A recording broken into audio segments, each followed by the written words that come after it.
এঁচোড় একবার এইভাবে বানিয়ে দেখো, গ্যারান্টি দিয়ে বলতে পারি এটা মাছ মাংসের স্বাদকেও হার মানাবে। লাঞ্চ বা ডিনারে গরম গরম ভাত, রুটি, পরোটার সাথে এটা খেলে আমি নিশ্চিত বলতে পারি এরপর থেকে তোমরা এঁচোড় কালিয়া এইভাবেই বানাতে চাইবে।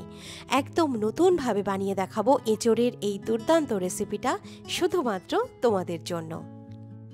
এঁচোড় কালিয়া বানাতে এখানে আমি 500 গ্রাম এঁচোড় এইভাবে মাঝারি মাপে কেটে নিয়েছি। সাথে দুটো মাঝারি সাইজের আলু ডুমো ডুমো করে কেটে নিয়েছি। এবার একটা কড়াইতে 3 চামচ সর্ষের তেল খুব ভালোভাবে গরম করে নিতে হবে। সর্ষের তেলে এঁচোড়ের যে কোনো রেসিপি দারুণ টেস্টি লাগে। তেল খুব ভালোভাবে গরম হলে এতে এঁচোড় এবং আলুটা ছেড়ে দেব। এঁচোড় আর আলুর কম্বিনেশনটা দুর্দান্ত বন্ধুরা, তাই এঁচোড়ের সাথে আমি এখানে আলু অ্যাড করেছি।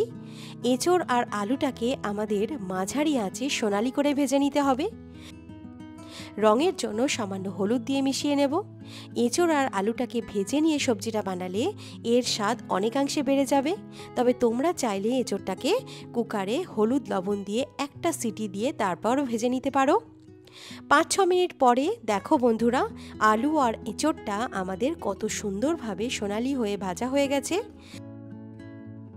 ঝটপট এটা একটা প্লেটে তুলে নেব। দেখো ভাজা হওয়ার পর এঁচোড়ের টেক্সচারটা কতটা সুন্দর লাগছে। এগুলোকে সাইডে রেখে ওই কড়াইতেই 2 চামচ মতো সর্ষের তেল দিয়ে তেলটাকে খুব ভালোভাবে গরম করে একটা শুকনো লঙ্কা, 1 চা চামচ গোটা জিরে আর 7-8টা মতো কিশমিশ দিয়ে দিলাম। কিশমিশ দিলে সবজিটা খেতে দারুণ হবে। মশলাটা 10 সেকেন্ড মতো ভেজে নেব। একদম লো ফ্লেমে ভেজে নিতে হবে। কিশমিশটা ফুলে উঠলে এতে একটা বড় সাইজের লম্বা করে কাটা পেঁয়াজ দিয়ে দেব। সাথে 1.5 চামচ আদা রসুন বাটা দিয়ে পেঁয়াজের সাথে মিশিয়ে দিতে হবে। সামান্য হলুদ আর লবণ দিয়ে পেঁয়াজটাকে আমাদের 3 মিনিট মতো ভেজে নিতে হবে। এই সময় সামান্য লবণ এবং হলুদ দিলে মশলাটা ছিটকাবে না। তবে তোমরা প্রথমে পেঁয়াজটা ভেজে তারপর আদা রসুন বাটা দিতে পারো, কিন্তু আমি এখানে এই তিনটেকেই একসাথে ফ্রাই করব। এতে এর টেস্টটা যেমন মেনটেন থাকবে, সাথে সাথে রান্নায় সময়টাও বাঁচবে। 3-4 মিনিট পর দেখো বন্ধুরা, পেঁয়াজ রসুনটা আমি ভালোভাবে কষিয়ে নিয়েছি। এবারে এর মধ্যে একটা মাঝারি সাইজের পেঁয়াজ বাটা অ্যাড করে দিয়েছি এবং বাকি মশলাটার সাথে আরও 3 মিনিট মতো এটা কষিয়ে নেব। মশলা ভালোভাবে কষিয়ে নেওয়ার পরে এতে 2টো টমেটোর পেস্ট অ্যাড করে দিচ্ছি। টমেটোটা আমি মিক্সারে পেস্ট করে নিয়েছি।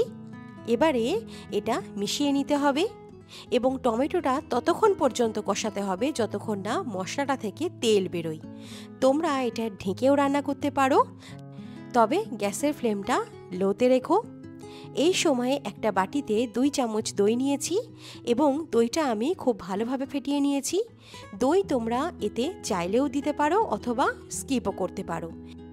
এর মধ্যে 1/4 চা চামচ হলুদ গুঁড়ো দিলাম, কারণ হলুদটা আমি আগেও ব্যবহার করেছি। 1 চা চামচ কাশ্মীরি লঙ্কার গুঁড়ো, 1 চা চামচ ধনে গুঁড়ো, 1/2 চা চামচ জিরে গুঁড়ো এবং স্বাদ মতো লবণ দিয়ে সমস্ত গুঁড়ো মশলাটা দইয়ের সাথে খুব ভালোভাবে মিশিয়ে নিতে হবে। দেখো স্পেশাল মশলা মিক্স আমাদের তৈরি। এটা গ্রেভিতে দিলে গ্রেভির টেক্সচারটা যেমন অনবদ্য আসবে, সাথে সাথে এর রঙটাও রিচ হবে। বন্ধুরা, দৈনন্দিন যে মশলাগুলো আমরা রান্নায় ব্যবহার করি না, সেইগুলোই আমি এখানে দিয়েছি। ভীষণই সহজ এই রান্নাটা, খেতে কিন্তু লাগে দুর্দান্ত। তো 3-4 মিনিট পরে দেখো মশলাটা থেকে আমাদের তেল বেরোচ্ছে, অর্থাৎ টমেটোটাকে আমরা খুব ভালোভাবে কষিয়ে নিয়েছি। এর মধ্যে আমি 1/2 কাপ জল অ্যাড করে দিলাম।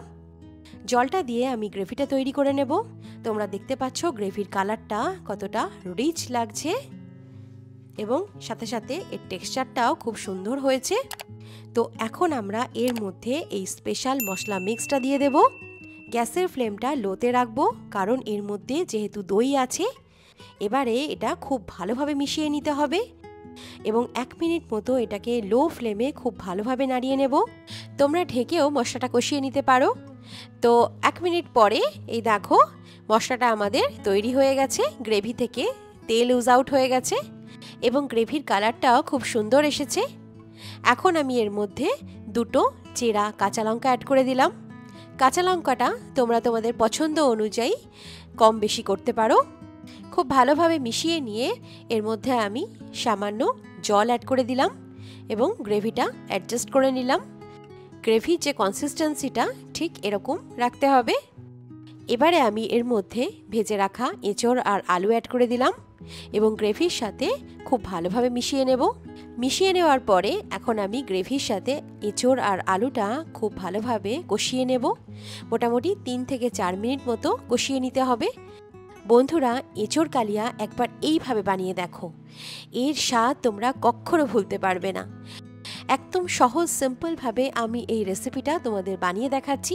এটা তোমরা অবশ্যই ট্রাই করো আর আমাকে লিখে জানিও যে এই রেসিপিটা তোমাদের কেমন লাগলো। তো 3-4 মিনিট পর তোমরা দেখতে পাচ্ছ আলু আর এঁচড়টাকে আমরা খুব ভালোভাবে মশলাটার সাথে কষিয়ে নিয়েছি এবং এটা থেকে খুব সুন্দর গন্ধও বেরোচ্ছে। আমার তো পুরো রান্নাঘরই এর সুগন্ধে একদম ভেসে উঠেছে।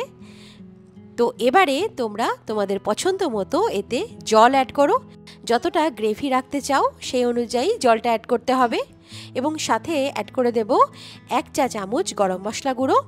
এবারে আমি এটাকে লো টু মিডিয়াম ফ্লেমে ঢাকা দিয়ে ততক্ষণ পর্যন্ত হতে দেব যতক্ষণ না এঁচড় আর আলু খুব ভালোভাবে সুসিদ্ধ হচ্ছে। বন্ধুরা, আমি এর আগে এঁচড়ের নানান রকম নিত্য নতুন রেসিপি শেয়ার করেছি আমার হিন্দি চ্যানেলে। এঁচড় বিরিয়ানি, এঁচড় কাটলেট, এঁচড় কাবাব, এই সমস্ত রেসিপির লিঙ্ক পেতে এক্ষুনি সাবস্ক্রাইব করে নাও শ্রীতমাস কিচেন এই চ্যানেলটাকে। আমি এই রেসিপিগুলোর লিঙ্ক এই ভিডিওর ডেসক্রিপশন বক্সে দিয়ে দেবো, তোমরা ওখান থেকে এগুলো দেখে বানিয়ে নিতে পারো। 7-8 মিনিট পর ঢাকনা খুলে এই দেখো রেডি হয়ে গেছে আমাদের আজকের এঁচড় আলুর কালিয়া, একদম নতুনভাবে।